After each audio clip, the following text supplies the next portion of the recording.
we're going to destroy all the nutrition arguments. So first, why I believe nutrition is important in outreach. Obviously, the goal is to talk about animal rights, why we don't need to use them for food, clothing, and all that. But I think it is the number one argument that people have against veganism. If you know people who say eat poor vegan diets or they've run into health issues on a vegan diet, it's something that they can point at, and it's the one thing that I think people can form somewhat reasonable arguments against. Like, good luck arguing that we need to use animals as food, and good luck arguing that it's good for the environment. But this is something where there's such a mix-up of science, and like I said, there are anecdotal things that you hear. When a vegan does run into health issues, it's in the news, right? Like, not exactly the same, but the vegan who died on Everest last year. They didn't talk about the vegan who climbed Everest the year before, or the tons of people that die on Everest every year. They talked about the one vegan who died, and they made sure to mention that it was a vegan who died. So that's why it's important to know a lot of these nutrition arguments. So how I kind of go about outreach. Usually when the topic of nutrition comes up, I like to ask, do you think it's possible to eat or to be healthy on a vegan diet? If the answer is yes, great, talk about the animals, you're done there. But if they say no, then I follow it up with, if it was possible to be healthy and live a long life. Okay, I'll slow down for Megan. So if it was possible to live a long, healthy life on a vegan diet, would you go vegan? Right? It's like a sales tactic. You get them to agree to it, shake on it ahead of time.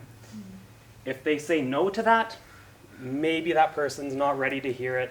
Maybe you're better off spending your time talking to somebody else. I'm stubborn, I'll still talk to them, but that's just me.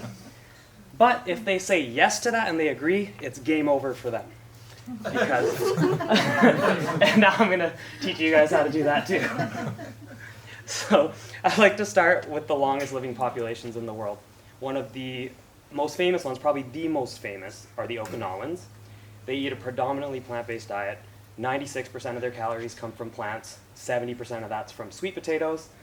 They eat seafood on like a weekly basis. They eat other meat, once, twice a month. That kind of thing. But they aren't the longest living population in the world. Another thing I hear from people is, but they eat meat. I always hear that. So, we can talk about the Adventist vegetarians of Loma Linda, California, who are the longest living population in the world. No meat consumption. They also don't smoke or drink alcohol, or at least really minimize that.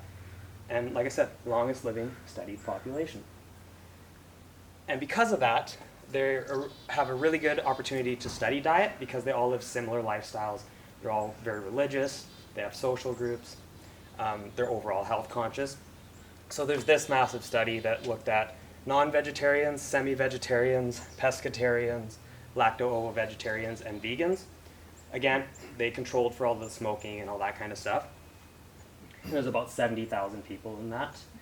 And they found the vegans had the lowest rates of high blood pressure, lowest rates of diabetes, and lowest rates of cancer.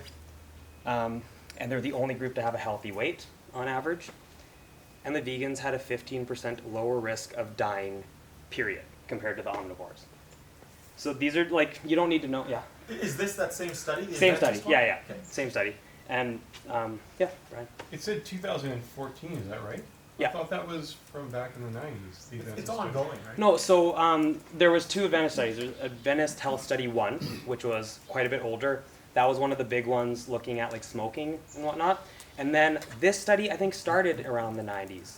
And then they followed them for decades. And they see, during that period, who runs into health issues, who ends up, dying or whatever. And that's how we get all the data. Can you explain, 15% less mortality, what that means? Obviously, everybody's going to die. Yeah. So that's a fair point. So during the period of this study, like I said, they followed them for a couple decades. During that period, vegans died 15% less total compared to the omnivores. Eventually, they're all going to die, but they tend to live longer or healthier. That's what I mean by it. Yeah, it's like the Gregor book, How Not to Die. It's not like immortality. They're saying the ways that you don't want to die. But anyway. most people have heard of that study, and typically meat eaters throw it in the trash right away. They say, "Oh, the religious study. Oh no, and they'll have some reason." Yeah. What do you encounter with that? So their reason normally is, okay, this is maybe going to take longer than I expected, but it's fine. I like this. Just forewarning people. The argument that people make is that the vegans, it's a healthy user bias. They're generally healthier. They exercise more. They smoke less. But the study controlled for that stuff. It's a completely nonsense argument. Okay, They like to make cool. that argument, but they can't because they controlled for most factors. You can't ever control for everything, but yeah, they match Okay. people up in that way. Yeah, we're good. So I get this argument, becoming vegan doesn't mean you won't get cancer or heart disease. You've heard me make this argument with somebody, actually, Chris, I remember. Was it at? It was the after art the gallery? march. It was after the march, yeah, at the art gallery. So I asked them, do you wear a seatbelt? Oh yeah. And I'm sorry to annoy you with my life-saving ability, and it's a seatbelt. Anyways, so I asked them, do you wear a seatbelt? Usually they say yes, and I ask why. They're like, so I don't die in a car accident. But it doesn't guarantee that they won't die in a car accident. They wear it because it reduces their risk of dying from a car accident. Just like eating a plant-based diet reduces your risk of dying of heart disease, cancer, diabetes, and so on. So I use that argument all the time. It's a really good one for you guys just to like have in your back pocket.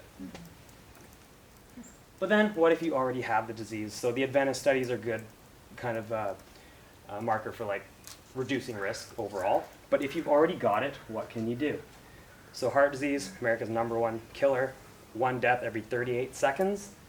And Canada, it's actually I think our #1 killer now. It was #2 when I made this originally. But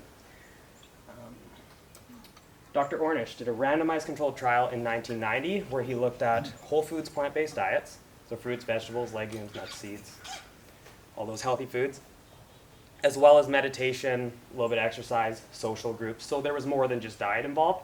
And he showed for the first time that we can reverse the disease.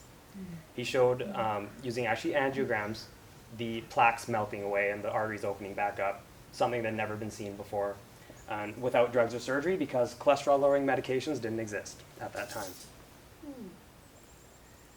And then Esselstyn, it's a little covered up, but Dr. Esselstyn also did a study around the same time, but just diet.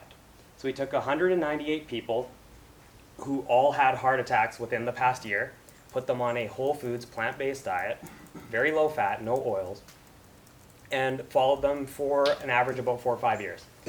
And over that time, there was a lot of people fell off the program because it is difficult to be that super strict.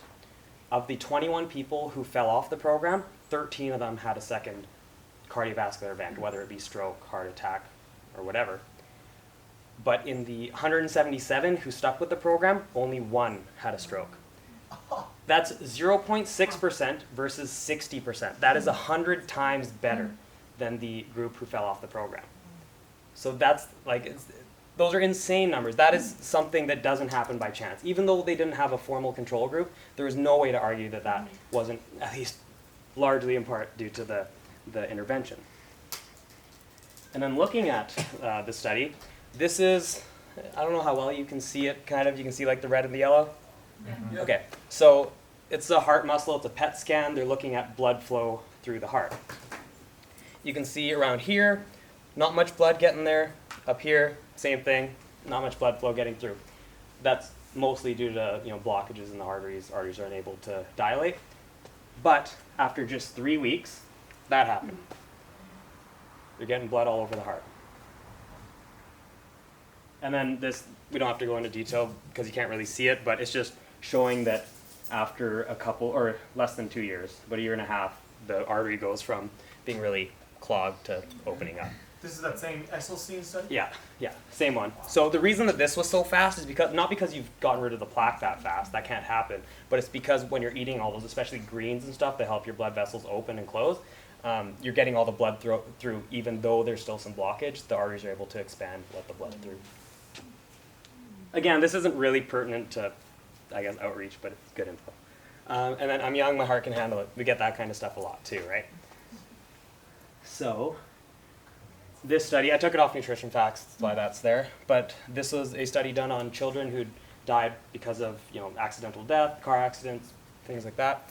where on autopsies, pretty much every child by age 10 had fatty streaks in their arteries. Only 10 years old. That is the early stage of atherosclerosis. It's eventually going to develop. Yes. Were you aware of a study where they were looking at, I think it was miscarriages or I don't think it was abortions or stillborns? Yeah. Where they found they had already seen, in most cases, they already saw the signs of heart disease Yeah. or fatty streaks. in Yeah, the there's veins. that one, and then there's one on 3-year-olds as well, I think, that were like 75% of them had it. Just this is Yeah. like, by age 10, 100% across the board. So Dr. Greger always says, is there anybody older than 10 in the audience? Well, you've got heart disease. You need to reverse it, not just avoid it at this point.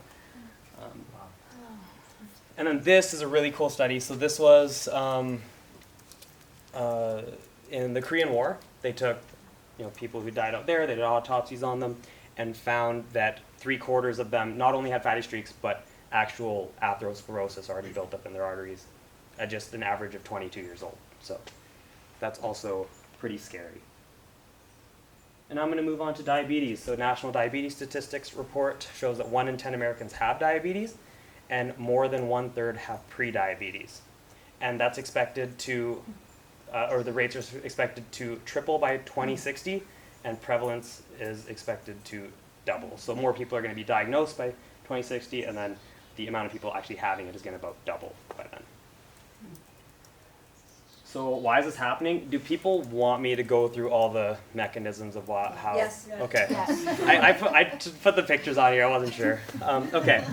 So we'll see how well you can see it. This is a cell, or this is the cell bilayer. So it's like the outside of the cell, if you want to call it that. This is your blood up here, and this is inside the cell. This is an insulin receptor right here. Juan's coming in handy. So again, can't see it too well, but you eat some carbohydrates, sugar enters your bloodstream, and then your pancreas secretes insulin because it detects all the sugar in your blood, and it binds to the insulin receptor right here. So this is insulin, this little pink thing. It binds to the receptor, and then it sends a signal through to these guys on the inside of the cell, telling them, hey, there's a bunch of sugar out here. Can you essentially open up, allow it to come into the cell?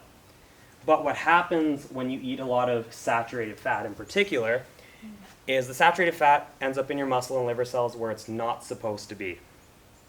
And then it gets broken down. These are all the breakdown products. One of them, the main ones, is called ceramide.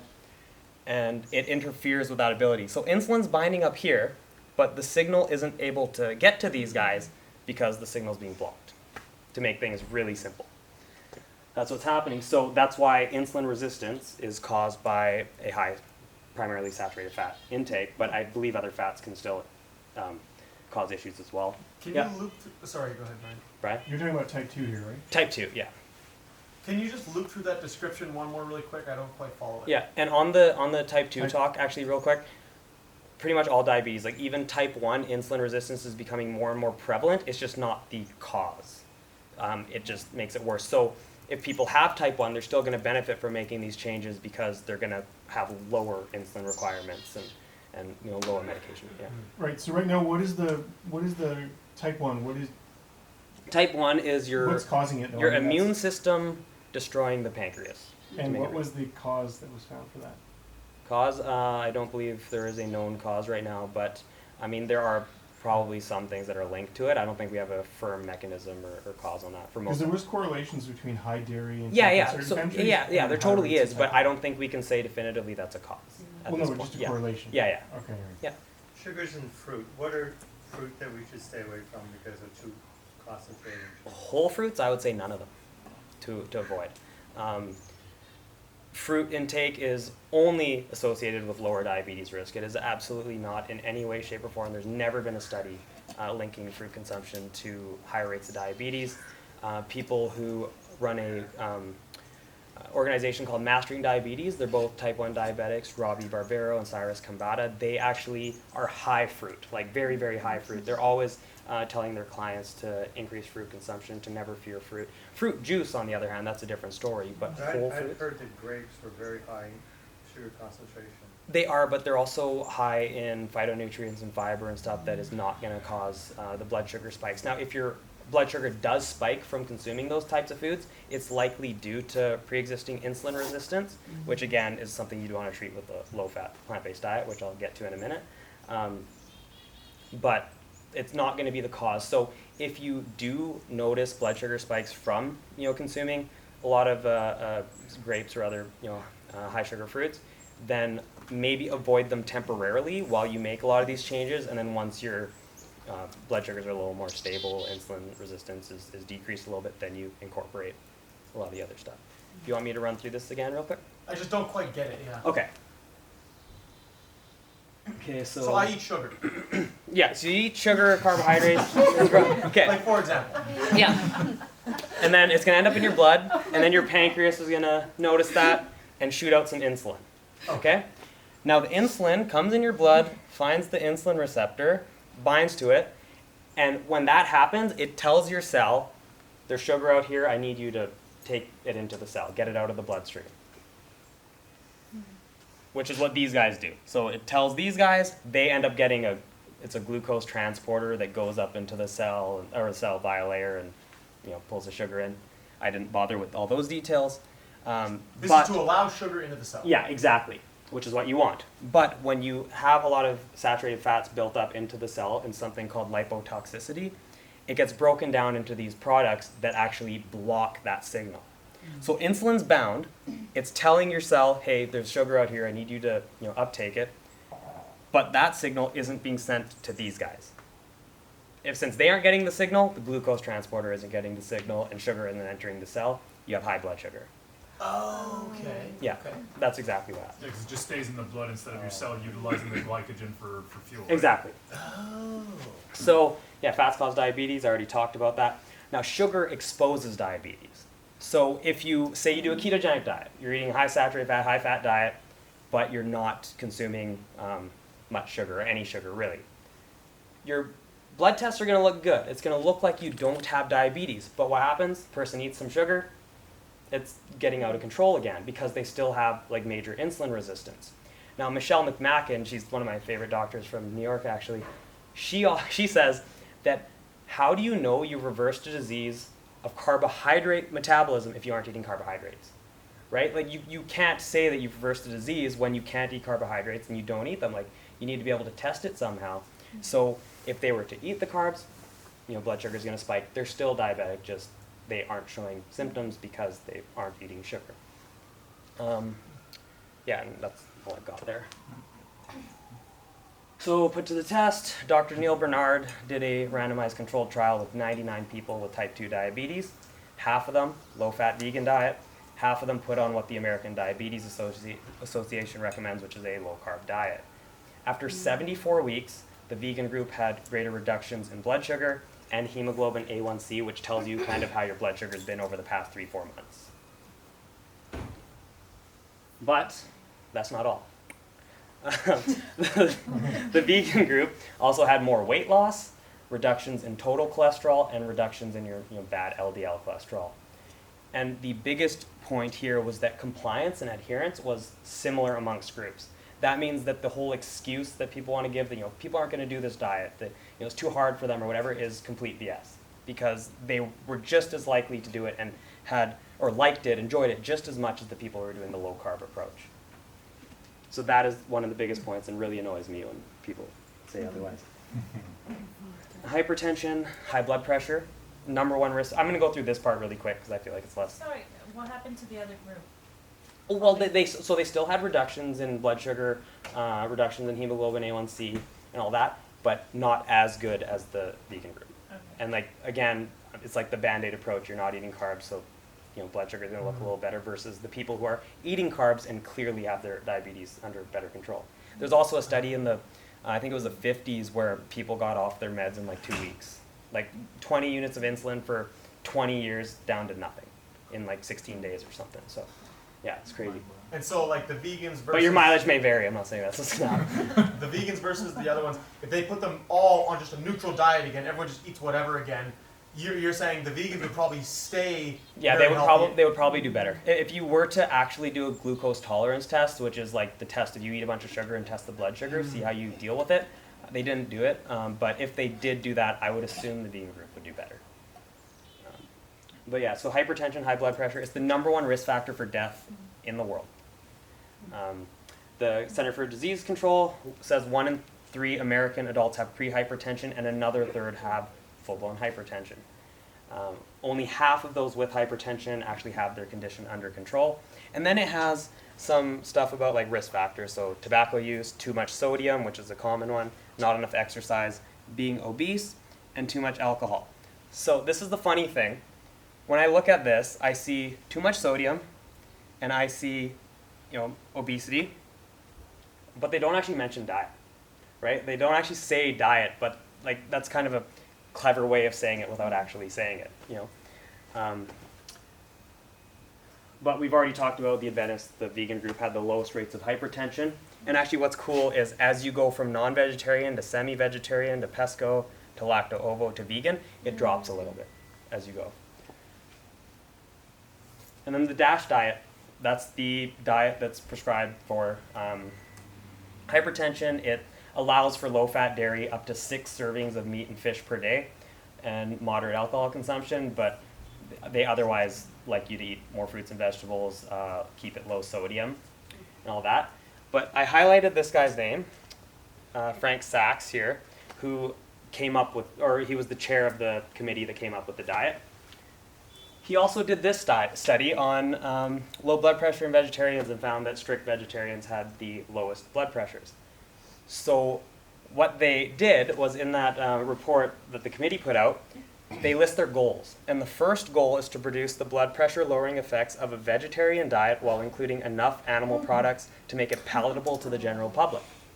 So they're telling you half the truth, right? They aren't telling people to eat a vegetarian or vegan diet. They're just saying, we think they won't, or we don't think they'll make all those changes, so let's give them, let's meet them halfway. I'd rather give you all the information, and then if you want to go 50% of the way, that's fine by me. Yeah, well, that's the goal. 100 is definitely the goal. And it doesn't take long. To the general public, though. But yeah, this was just a study done by John McDougall, who found low-fat, plant-based vegan diet in like 7 days had significant reductions in blood pressure. Cancer. Vegans have the lowest risk of cancer compared to any other dietary group. So lowest overall cancer risk. Dr. Dean Ornish has actually shown reversal, or some reversal of prostate cancer where there's a little bit of shrinkage, and the blood test for PSA, prostate-specific antigen, which is one of the blood tests you do, they improved as well. And that's, like I said, just with diet and is like meditation, social groups, all that stuff. Women tested their blood before and after eating plant-based diets, and they found that when they dripped the blood onto cancer cells, breast cancer cells, they had more cancer-fighting abilities after the plant-based diet, and it was only 2 weeks that they were doing it, so it wasn't even that long. Okay, now we get into the fun stuff. So, I'm talking about red and processed meat, but I didn't want to put a piece of bacon up here for all the vegans, so I chose field roast instead. So red meat is the meat of any mammal, so cow, pig, etc. And processed meat is any meat that's been cured or preserved. World Health Organization, I'm sure everybody knows, classifies processed meat as a class 1 carcinogen and red meat as a class 2A carcinogen. That means that processed meat, we know they cause cancer. We have pretty definitive proof at this point. In the same category as smoking, as asbestos, alcohol for people who, and red meat is a probable carcinogen, meaning most likely, but need a little bit more information before we can definitively say. So a single sausage length of processed meat per day raises colon cancer risk by 16 to 18%. Living with a smoker raises your lung cancer risk by 15%. It's very comparable. This is a comparison I got from Dr. Greger as well, because he says you won't, or you don't want to smoke around your kids, so why would you send them to school with a sausage or ham or whatever sandwich? Now, fish, the 2 diet groups in most of these large studies, like say the Adventist studies I mentioned, that do the best are usually the strict vegans and the pesco-ovo vegetarians. So why, or the pesco vegetarians. So why I think the pesco veg are predominantly plant-based as well. I believe, although I don't have definitive proof of this, that they probably consume less dairy and eggs than, say, the lacto-ovo vegetarians. Instead they have more fish in that place, but I'm not too sure. and then possibly because of omega-3s. But omega-3s though. So the largest meta-analyses on the topic have shown no cardiovascular benefits to people eating more omega-3s, or in the form of EPA and DHA, which is found in like fish oils, and whatnot. There's potential for cognitive benefits, especially during pregnancy for the developing fetus. Again, it's a little mixed, but might be a good idea to take it for that reason. And then we can get these benefits without killing fish. So fish get their long-chain omega-3s, DHA and EPA, from eating microalgae in the water. Yeah, Brian? So can we get it from nori then? Seaweed? You will not get a reliable amount through any kind of like, I know there are some people who want to rely on like seaweeds, algae, things like that, but I would say it's not reliable. But like I said, the fish get theirs from the algae, so they don't do anything to it. They don't convert it or anything, which a lot of people want to argue that algal omega-3s are inferior to fish. Not true at all. So we can get algae-based DHA and EPA supplements if people want to take them. Actually, that was that. And actually, yeah, that's pretty much all I have to say about that. Like that's a big statement to say it has nothing to do with cardiovascular health.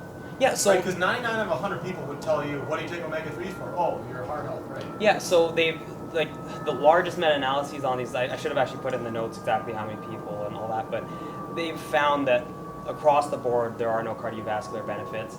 The one thing that people often argue is that the dose in these studies was too low. So say they're even taking a gram a day, which is quite a bit.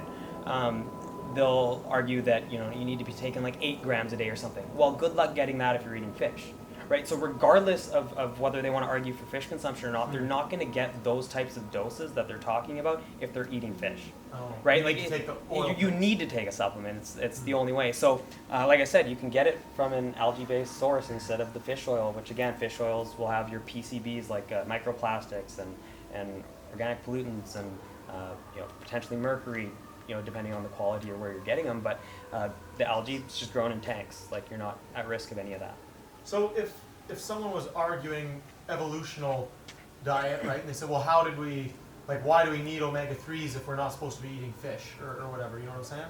Well, obviously that was part of our diet forever, yeah, they would say. well, like I said, for cardiovascular benefit, there is none really. For neurological or brain development, it's mixed. Like we don't know for sure. You can't say for sure. And even if so, like it would have been a small part of the diet. Like you can take the algae-based supplement. It's one of those things that like we just simply don't have enough information at this point to really make definitive statements about it. I think we can pretty definitively say about the cardiovascular benefits, but as far as the brain function, it's hard to say at this point. Do you Okay. take omega-3? One sec. So I know there's lots of omega-3 plant sources Yeah. without supplements, but they're not. I don't know if you can find the DHA form of omega-3s other than I guess algae, Yeah. like flaxseed, or as Carl Yeah. has probably told everyone here. Yeah. Personally. Personally. What can you tell us about like our body's ability Okay. to convert? Yeah, that's actually a good thing. I should have actually put that in, but that's a good thing to bring up. So, we do convert ALA, which is found in like flaxseed and a lot of the other plant foods, greens, for example, into DHA or EPA and then DHA. But it really depends on your ratio of omega-3s to 6s in your diet. Vegans, on average, probably tend to have a better ratio than like a meat eater would, especially a lot of meats are high in omega-6s, but so are vegetable oils. So if you're using oils in your diet with any kind of regularity, you're going to mess up that ratio because both the omega-6s and 3s, they compete for the same enzymes in your body. So if you're just packing them full of omega-6s, the omega-3s are never going to be able to get converted. There's actually one study, though, that looked at different diet groups, and vegans had higher DHA levels in their blood compared to the meat eaters, and that wasn't through supplementation, that was through diet. But it's one of those things, like if you have a really good diet, you don't consume any oils or really limit them, and you've got that good ratio, and you're eating your ground flaxseed, chia seeds and all that, then yeah, maybe you're okay without it. But I take omega-3, or I take the algae supplement just as like a insurance policy kind of thing. Like it's not going to hurt me. Why not? I think for a pretty high quality bottle of supplement, it's